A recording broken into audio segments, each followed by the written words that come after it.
Stella. Anybody, just come on up. Come on, you get a shot. Kevin. Take a shot, Terry! Take a shot, folks.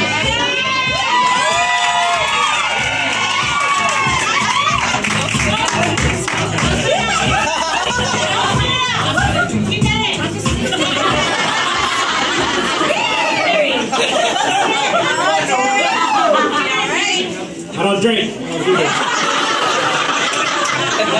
I don't have 4 pages of notes like John. And he stole my shit too. I talked about this before. I saw you at the rally and you talked about it. I only got a little bit, so I'll just be quick. I didn't know her at UCLA. We both went to UCLA. I heard about this woman named Rachel before I got there. Some bad stuff, but luckily I didn't know her then because there's probably been some drama or something. But, when I moved to the Bay Area, she was one of the Kasamas that welcomed me to the Bay Area. She got me my job, and it was like John said, she knows what you're supposed to do with your life, so she told me. I work at the FCC, and that was a brainchild of her and these Kasamas here, Jason, living in the neighborhood. So I'm lucky to be where I am, but sometimes it sucks. And I just got 2 stories, just 2 little things. I'm turning 40 this year too, so.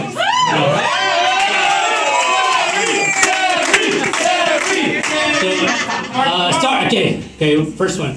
Starting the FCC, it was me and Jason sitting in the back of the Ocean Avenue Presbyterian Church trying to figure out what the fuck are we going to do. How are we going to start a Filipino community center?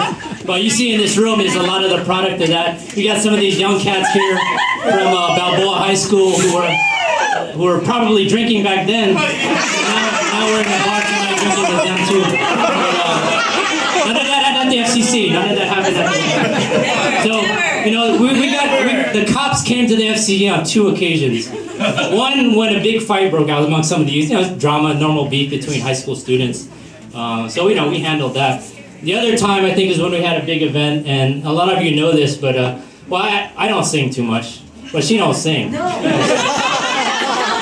So we did a duet, some Prince song or some shit. Art reminded me, that was the only other time in the history of the FCC that the cops came out and shut us down. This is a tone-deaf motherfucker right here. I'm not any good, so don't expect me to sing, but she's pretty bad. The other story I just want to share is, just off of what, we had Free up here singing, but, don't have her sing. Don't have her sing. And then, John was talking about directions. I remember just basic things. Navigation, just bad. So she's trying to get, from my house to downtown to City Hall. And she's like, so how do I get there? And, you have to tell her, literally, what's in front of your face right now? Look, there's a tree in front of me. You're in front of Golden Gate Park. There's a lot of trees right there. So you turn right on that street. When you just go to Golden Gate Park, take a right, and it'll curve a little bit. You'll head downtown. It's like if you hit the ocean, you're going in the wrong direction. And I swear to God, I think she said, "Which ocean?" This guy knows. She's bad at directions, right? But she knows what's supposed to be in your life. Like I think Karen said at John Avalos' party, she'd follow her into the revolution. Maybe I'll sit side by side with her. I'm not following her. So if you're taking us down to the revolution, I'm driving. And then you can tell us where we're going. But I'm driving. That's all I got. Okay. Love you, Kasama. Happy 40th birthday. I'm going to be 40 this year too. Yeah.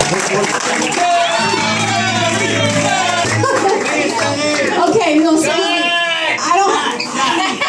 This is for Raquel.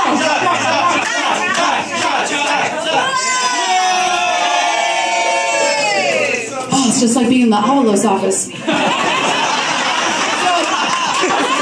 Seriously, I don't have 20 pages like John because I don't have a third aid. I did wear my Raquel outfit today because everybody, there's all the aides and and now there's like 2,000 of us at City Hall, and there's like, you know, the bitchy aide, and then there's like, you know, like the really smart aide, but they're like emotionally unavailable, and there's like, you know, the aide that like doesn't really talk, and you're just like, is something wrong with them? Raquel's basically just like, you know, some people call her the hot aide. But, you know, Jason, I'm sorry, it's time you knew. I used to think, I was like really nervous about coming to City Hall because I was like, you know, I'm dressing all inappropriate and like, I'm just gonna like stick out. And then I like saw what Raquel was wearing and I was like, I'm gonna be fine. I'm gonna be, you know, like she comes in the meeting and it's, you know, 15 minutes late. And, hey! Hey guys! Top and bottom. What size shoes are you? What size shoes are you? Oh, okay. Hey, what? Do you need those shoes tomorrow? What about from like 4 to 5? Cool. Hey, since I'm here, hey, how many of your legislative hours do you have left with the budget analyst? I need to know how much money we're investing into the Philippines. Can you have your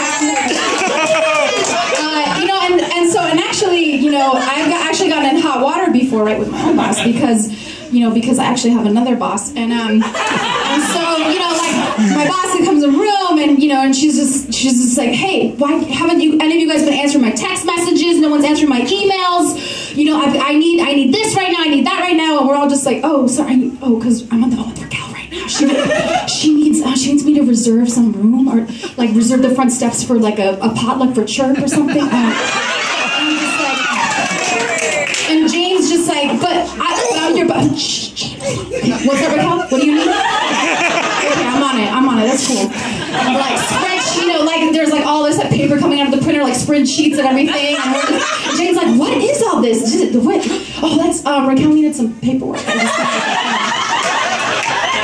You know, and Jeremy Pollack always likes to say that, you know, basically Raquel's everybody's boss. We know who our boss is, okay? And it's Raquel, basically.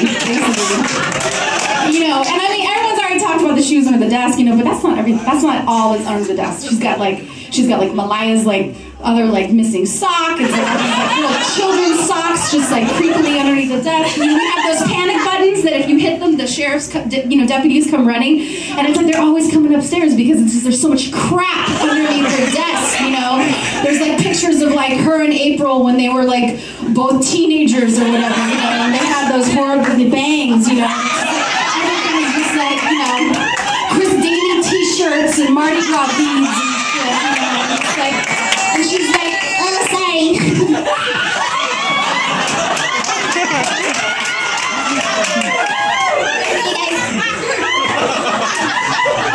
you know, and then actually, when I was actually helping Jane to campaign, you know, when she was running, I'd be like, hey, you know, I really, you know, I want you to support this person for District 6 supervisor. I'm like, oh yeah, Raquel. Yeah, Raquel Redondiez? Like, I know, she's District 6 supervisor, right? Is that she's fine. She's got some really great legs, but she's, you know, she has really good potlucks too. So anyway, you know, Raquel, you are just an inspiration to everyone that comes into contact with you. We love you so much. I need my shoes back. Go.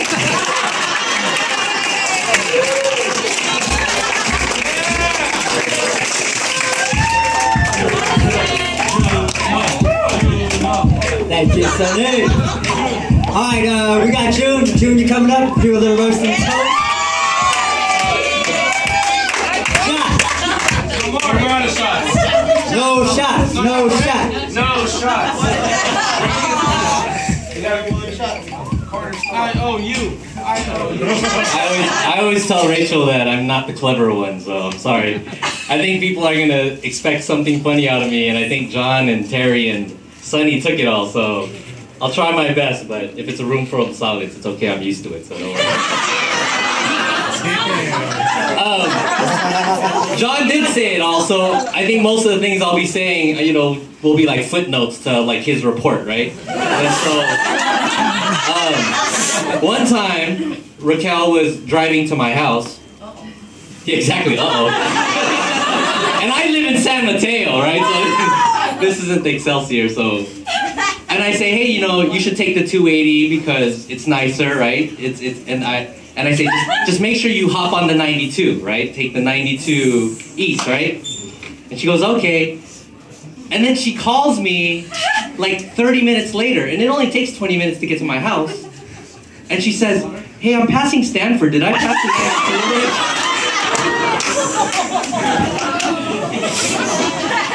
Woo! Okay, so that's one.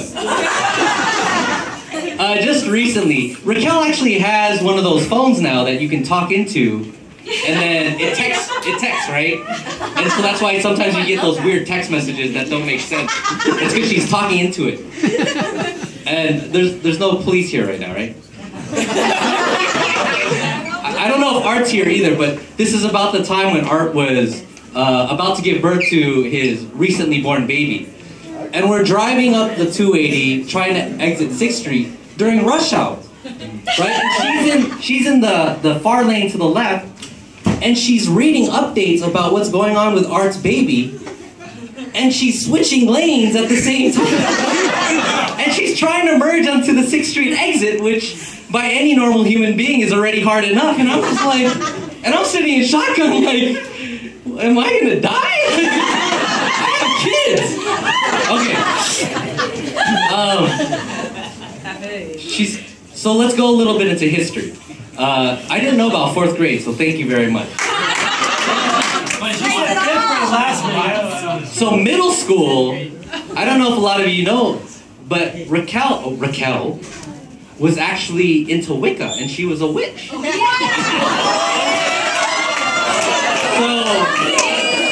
lot of you should ask her about that. Or maybe if you're doing things that you don't know why you're doing.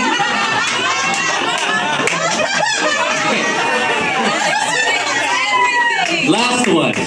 In her college days, and she's gonna hate me for